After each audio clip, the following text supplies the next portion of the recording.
بسم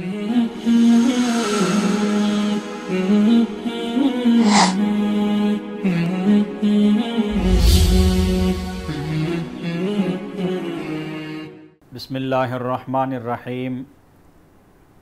قال النبی صلی اللہ علیہ وسلم اصحابی کالنجوم بأیہم اقتدیتم اہتدیتم۔ محترم ناظرین و سامعین، جب حضرت عمر رضی اللہ تعالیٰ عنہ کو خنجر مارا گیا اور آپ زخمی ہو گئے، اور پھر جب انہیں یہ احساس ہوا کہ اب میں ٹھیک نہیں ہو سکوں گا ورنہ اور میری شہادت کا وقت قریب ہے، تو انہوں نے حکومت منتقل کرنے کے لیے اپنے بعد اپنا جانشین اور اپنے بعد خلیفہ کس کو بنایا جائے، اس کے لیے حضرت عمر رضی اللہ تعالیٰ عنہ نے اپنے اصحاب، اپنے ساتھیوں، اپنے دوستوں میں سے 6 نام پیش کیے کہ میرے بعد ان 6 میں سے کسی کے ہاتھ پر بیعت کر کے اسے اپنا خلیفہ بنا لو۔ اور وہ 6 نام تھے: حضرت عثمان رضی اللہ تعالیٰ عنہ، حضرت علی رضی اللہ تعالیٰ عنہ، حضرت سعد بن ابی وقاص رضی اللہ تعالیٰ عنہ، حضرت عبد الرحمن بن عوف رضی اللہ تعالیٰ عنہ، حضرت زبیر بن عوام رضی اللہ تعالیٰ عنہ، اور حضرت طلحہ رضی اللہ تعالیٰ عنہ۔ یہ 6 صحابہ کرام تھے جن کے بارے میں جن کو حضرت عمر رضی اللہ تعالیٰ عنہ نے ان کا انتخاب کیا کہ یہ 6 رکنی کمیٹی ہے، ان 6 میں سے کسی ایک کو اپنا امیر بنا لینا، اپنا خلیفہ منتخب کر لینا۔ اور پھر یہ ساتھ یہ بھی نصیحت کی کہ میرا بیٹا حضرت عبداللہ ابن عمر،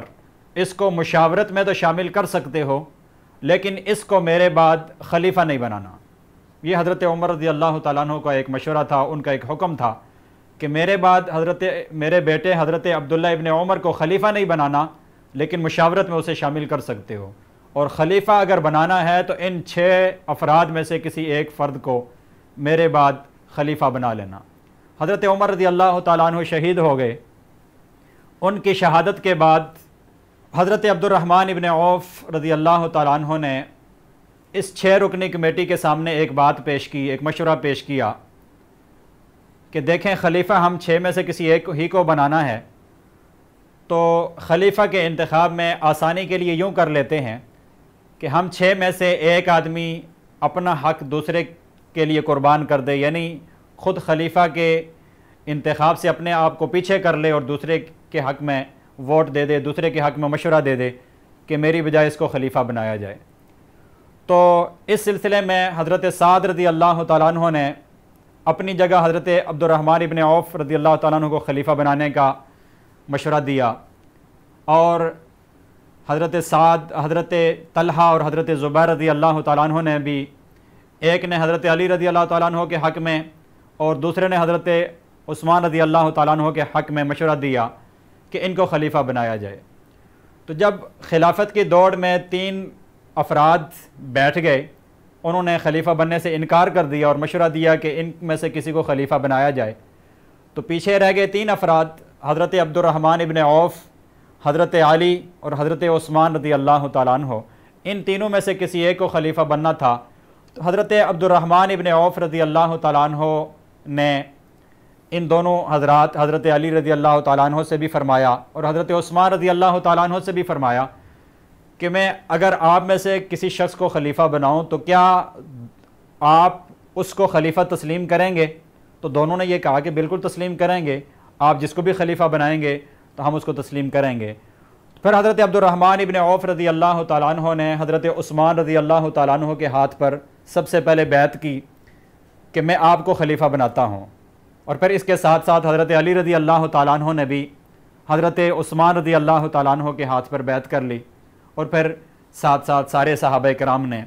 حضرت عثمان رضی اللہ تعالیٰ عنہ کے ہاتھ پر بیعت کر کے حضرت عثمان رضی اللہ تعالیٰ عنہ کو مسلمانوں کا تیسرا خلیفہ متفقہ طور پر تسلیم کر لیا۔ اور پھر حضرت عثمان رضی اللہ تعالیٰ عنہ نے تقریباً 12 سال میں سے 12 دن کم تھے کہ یکم محرم الحرام کو حضرت عمر رضی اللہ تعالیٰ عنہ شہید ہوئے اور پھر 18 ذوالحج کو حضرت عثمان کی شہادت ہوئی، تو تقریباً 12 سال سے 12 دن کم بنتے ہیں حضرت عثمان رضی اللہ تعالیٰ عنہ کی خلافت کو۔ تو اتنا عرصہ انہوں نے حضرت عثمان رضی اللہ تعالیٰ عنہ نے خلافت کی۔ تو حضرت عثمان رضی اللہ تعالیٰ عنہ کے جو خلافت کا 12 سال کا دور ہے، اس دور کو 2 حصوں میں تقسیم کیا جائے۔ جو پہلے 6 سال تھے وہ انتہائی پرسکون آرام سے گزر گئے، اس میں کوئی افراتفری نہیں ہوئی، اس میں کوئی معاملات گڑبڑ نہیں ہوئی، آرام سکون سے گزر گئے۔ لیکن جو آخری 6 سال ہیں ان میں مختلف جگہوں سے مختلف باتیں لوگوں نے کرنا شروع کر دیں اور اعتراضات کرنا شروع کر دیے، اور ان اعتراضات میں سے سب سے بڑا اعتراض جو حضرت عثمان رضی اللہ تعالیٰ عنہ پر مختلف حلقوں، مختلف لوگوں، مختلف افراد نے اس دور میں بھی کیا تھا، اور آج بھی کچھ لوگ حضرت عثمان رضی اللہ تعالیٰ عنہ کو تنقید کا نشانہ بناتے ہوئے یہ اعتراض کرتے ہیں۔ وہ اعتراض یہ ہے کہ حضرت عثمان رضی اللہ تعالیٰ عنہ نے اپنے کچھ رشتہ داروں کو مختلف علاقوں کے گورنر بنایا، مختلف علاقوں کی حکومتی سیٹیں، حکومتی عہدے اپنے مختلف رشتہ داروں کو، اپنے قریبی افراد کو مختلف عہدے دیے، جس پر اعتراض اس دور میں بھی کچھ لوگوں نے، جن کے پیٹ میں مروڑ تھی، انہوں نے اس دور میں بھی اعتراض کیا، اور آج بھی کچھ افراد جن کے پیٹ میں مروڑ ہے وہ حضرت عثمان رضی اللہ تعالیٰ عنہ کو تنقید کا نشانہ بناتے ہوئے یہ کہتے ہیں کہ باقی کام تو ٹھیک ہیں، لیکن حضرت عثمان رضی اللہ تعالیٰ عنہ نے جو اپنے قریبی افراد کو، اپنے قریبی رشتہ داروں کو عہدے دیے، حکومت دی اور حکومت کے مختلف عہدوں پر بٹھا دیا، حضرت عثمان رضی اللہ تعالیٰ عنہ کا یہ کام ٹھیک نہیں تھا۔ اس پر اعتراض اس دور میں بھی ہوا، آج بھی لوگ کرتے ہیں۔ اس اعتراض کا سب سے پہلا جواب تو یہ ہے کہ نبی پاک صلی اللہ علیہ وسلم نے ارشاد فرمایا، علیکم بسنتی و سنت الخلفاء الراشدین المہدیین، کہ مسلمانوں تمہارے لیے میری سنت کو بھی لازمی پکڑنا ہے، اور میرے خلفاء راشدین جتنے بھی ہیں 4، ابو بکر، عمر، عثمان اور علی رضی اللہ تعالیٰ عنہم اجمعین، ان چاروں کی سنت کا اتباع کرنا تمہارے لیے لازمی ہے۔ یہ چاروں جو کام کریں گے وہ سنت ہے، وہ میرا طریقہ ہے، تو میرے طریقے کو بھی لازمی پکڑنا ہے اور میرے چاروں خلفاء کے طریقے کو بھی لازمی پکڑنا ہے۔ تو جب حضرت عثمان رضی اللہ تعالیٰ عنہ نے اپنے قریبی رشتہ داروں کو عہدے دیے تو اس پر اعتراض کرنے کا حق کسی بھی مسلمان کو نہیں ہے۔ کیوں نہیں ہے؟ اس لیے کہ حضرت عثمان رضی اللہ تعالیٰ عنہ ایک خلیفہ راشد ہیں، مسلمانوں کے تیسرے خلیفہ ہیں، اور ان کو متفقہ طور پر ان کو خلیفہ بنایا گیا ہے، تو کسی آدمی کو ان پر اعتراض کرنے کا کیا حق ہے؟ اور دوسری بات یہ ہے، یہ تو قرآن و حدیث کی بنیاد پر، عقلی طور پر بھی دیکھا جائے تو حضرت عثمان رضی اللہ تعالیٰ عنہ کا عمل چونکہ بعد میں آنے والوں کے لیے حجت بننا تھا، ایک دلیل بننا تھا، اس لیے اللہ رب العزت نے حضرت عثمان رضی اللہ تعالیٰ عنہ کے ذریعے سے امت کو ایک اور نمونہ دیا۔ حضرت عمر رضی اللہ تعالیٰ عنہ کی شکل میں نمونہ یہ دیا کہ حضرت عمر رضی اللہ تعالیٰ عنہ نے فرمایا کہ میرے بیٹے کو میرے بعد خلیفہ نہیں بنانا، تاکہ لوگوں کو یہ پتہ چل سکے کہ خلافت میں اور حکومت میں موروثیت نہیں ہے کہ باپ فوت ہوگا تو اس کے بعد بیٹا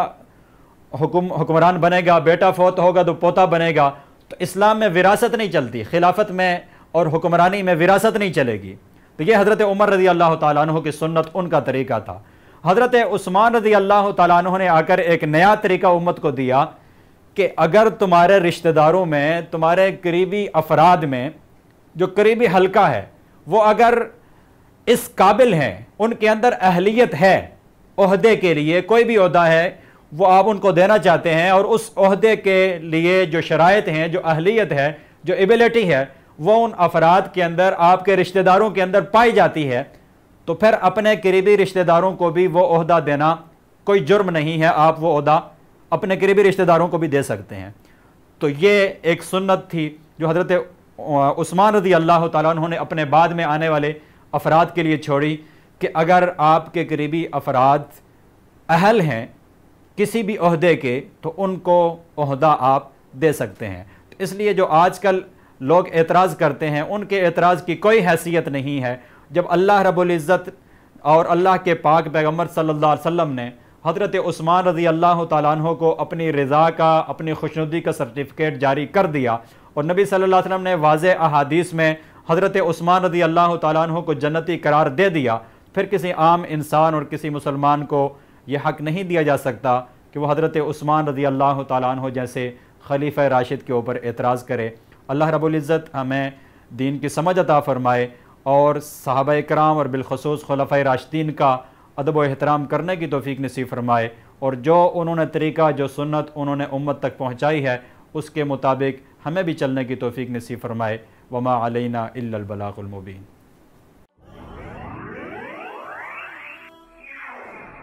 وصال اردو، اندھیری رات میں ایک روشن چراغ۔